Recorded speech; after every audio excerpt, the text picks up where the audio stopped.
Pemirsa, bakal calon wali kota Makassar Taufikul Hidayat Ande Abdul Latif mendaftarkan diri dengan mengambil sekaligus mengembalikan formulir pendaftaran di kantor Dewan Pimpinan Cabang atau DPC Partai Gerindra Makassar Rabu siang.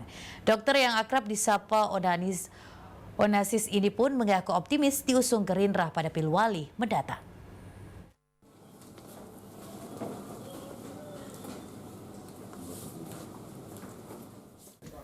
Bakal calon wali kota Makassar Taufikul Hidayat Ande Abdul Latif mengaku optimis dapat mengendarai partai Gerindra di Pilwali mendatang.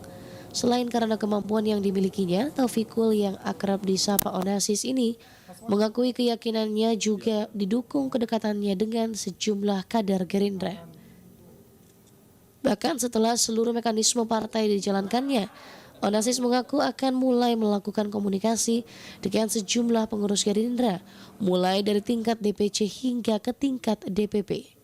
Kita nggak boleh nggak optimis. Insya Allah kita bisa kerjasama ya. Insya Allah mesti optimis. Kalau hidup nggak optimis, ngapain hidup? Ya. Okay.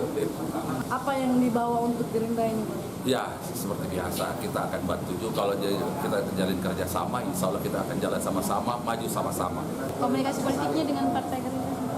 Saya kombinasi pasti sama orang dekat saya, ya Pak Latindro itu, saya komunikasi sama ada Pak Edi, itu orangnya Pak Edi Semoga Berani, saya komunikasi terus sama mereka bagaimananya. Onasis yang juga berprofesi dokter ini menambahkan, hingga saat ini sudah ada 5 partai politik yang ditempatinya mendaftar. Yahya Aditya, Celebes TV. Selanjutnya di 15 kecamatan